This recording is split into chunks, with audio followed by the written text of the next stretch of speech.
The security guard is a profession that is extremely old. As long as there has been and will be things worth protecting, security will always be necessary. Security guards are mostly hired these days for deterrence. The public perceives security as a job that is highly organized and, in some cases, untouchable. However, dangerous events can spring out of nowhere that put these guards and the safety of whatever they are protecting at risk. Because of this, in recent years, many businesses have begun to hire off-duty police officers, ex-military, or contractors from private security companies in order to take over this role. The mere presence of a perceived authority figure is more than enough to dissuade many wrongdoers and troublemakers from enacting base desires that society may consider more unsavory. Unfortunately for today's security guards, sometimes there are people, and even forces beyond our understanding, that are not dissuaded by the presence of good.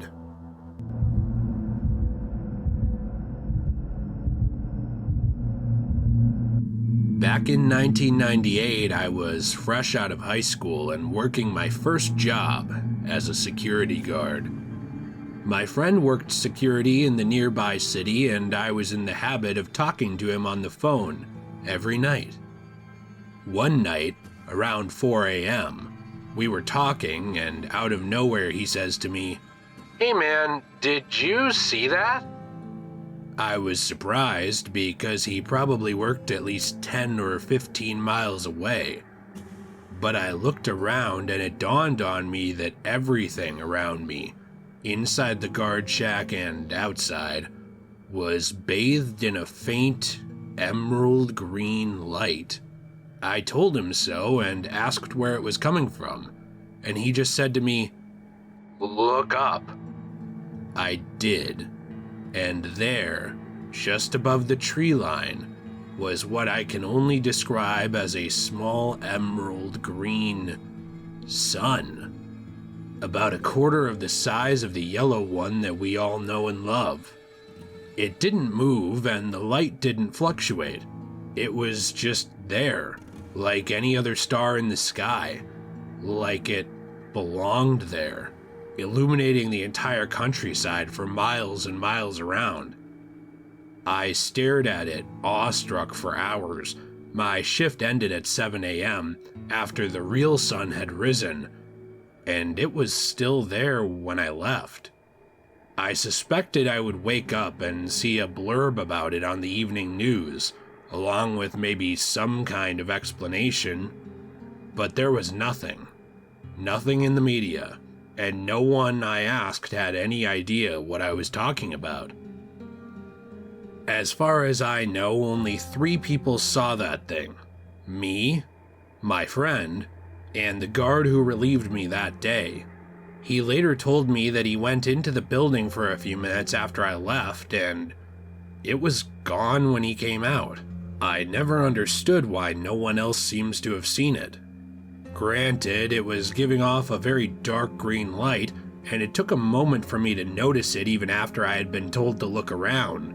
But whatever this was had been in the sky for at least 3 hours. It was illuminating a minimum of 10 square miles, covering a section of the suburbs and the city of Rochester, New York. Even at that time of night, thousands of people would have been up. Someone else must have seen something. But to this day, I've never met another witness of the event. I've never seen a UFO report online or anywhere else, and I've never heard of anything that seems like a rational explanation.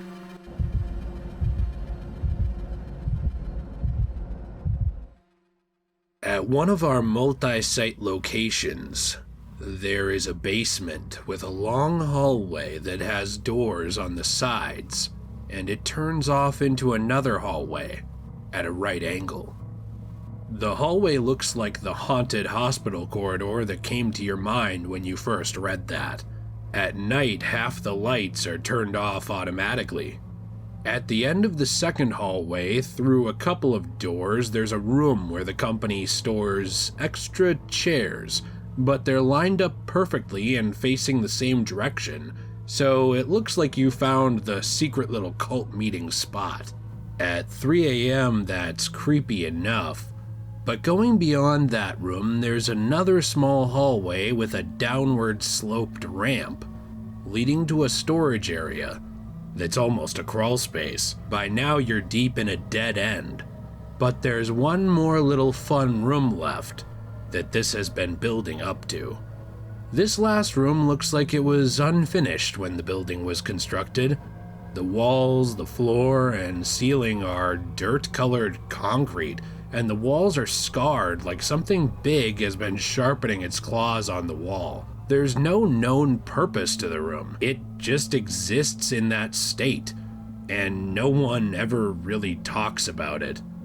In the middle of the room is a chair, and it has a hard hat sitting on it, both which are usually right under a bare hanging light, like what you'd see in some kind of movie interrogation room. I say usually because every time we go down there, the chair is somehow in a new location in that room. It changes position almost every night, even on the weekends when there are no employees in the building to move it around. I've been on the site for 4 years, and none of the other guards have lasted long enough to move it around on their own, so it's not an inside joke for someone to be getting their giggles. That room is haunted by a chair. It's become like a rite of passage around here too. With how much of a rotating door it is here, when you notice a face that's stuck around for a month, you eventually get around to asking the inevitable question of, have you seen the chair room?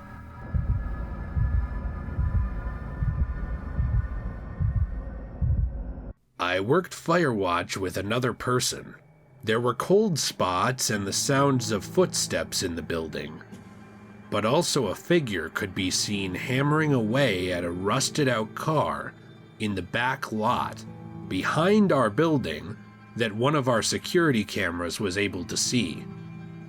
The only way to get to this spot is either to go through a locked door that only we had the keys to, go through a part of the building that was closed because it was about to collapse in on itself, or to climb over a 12-foot high concrete wall. My partner went out the door to go investigate and he saw nobody there, but on the cameras, I could see my partner no more than 5 feet away from this figure, which was still there, hammering away at the car. We didn't have radios for some reason, so there was no way to tell him he was shining his flashlight on the most unbothered ghost I have ever seen in my life. There was also an occasion we were tracking a sound, rounded the corner, and watched the head on one of those lawn decoration owls, which was sat atop an old fridge not plugged in, spin around several times. In addition to the supernatural, a third guard lived on site who, unbeknownst to us, had let somebody shack up in the place and was hiding him for the better part of a few months. He was caught by the 4th day shift guard, who was our supervisor. Also, as I was writing this in a different location, my flashlight randomly turned on.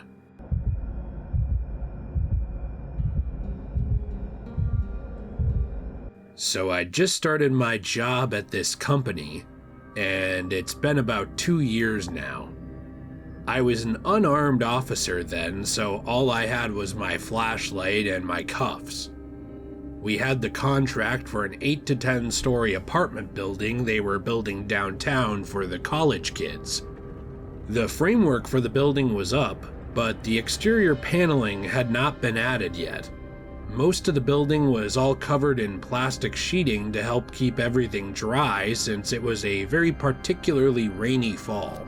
It was about 2 o'clock to 3 o'clock, right in that magical window between bar close and when all the drunk kids have passed out to sleep it off. I was walking a foot patrol along the base of the building, checking the fence line and the like. I hadn't found any gaps or breaches, so I stopped to have a pull on my e-cig and check my phone. I heard the plastic above me flapping, but didn't feel any wind, which was weird.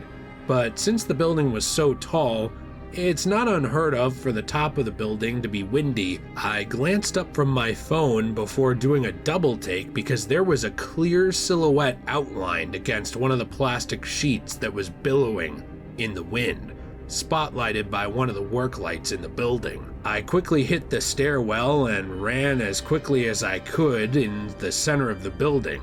It was the only stairwell that had been built at the time, and this is important information. I got to the top floor, called my patrol truck to let them know someone was actually inside the building, and I pulled a large piece of plywood over the stairwell door so I would hear if anyone tried to get past me.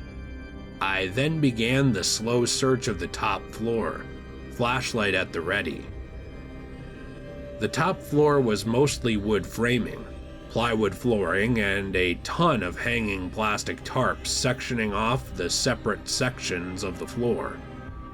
I'd searched about 3/4 of the floor and was heading to the last room when, from behind me, all the way on the other side of the floor, I heard one of the big table saws fire up. I booked it across the floor to where the power saw is, and it's just running. The safety guard is up and disengaged. I didn't know how to turn it off, and I sure as shit wasn't about to walk up to it. I've seen movies where that happens, so I killed the power at the portable conduit nearby. All of the work lights died when I did this, and I then had to search the whole floor with nothing but my cheap flashlight. Flashlights and plastic tarps don't go very well together. It's pretty spooky. Top floor was clear, the plywood I'd moved was in the exact place I'd left it in, and I'm a big guy and this sheet was extremely heavy since it's what they used to make the flooring, and they hadn't cut this piece yet. I then swept the whole rest of the building, which had gone dark since the work lights were all wired together on a single circuit for some stupid reason. I didn't find anyone or anything in the entire building. The fence was still intact, no new footprints in the mud around the building, except for my own. In the morning I relayed all of this with the table saw still being on and powered down to the supervisor of the site, and he told me it was highly irregular for the work lights to all die since they were on their own separate grid from the rest of the building in case a short killed the power to the tools and other things during the night. I still can't explain these events, and it's one of the weirdest things I've ever dealt with. My supervisor decided to give me plenty of shit too the next day.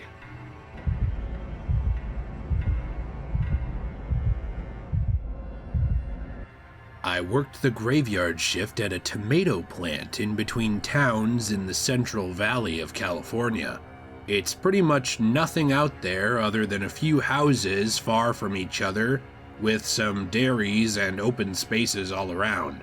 I used to smoke and I would watch Netflix or listen to podcasts in between rounds.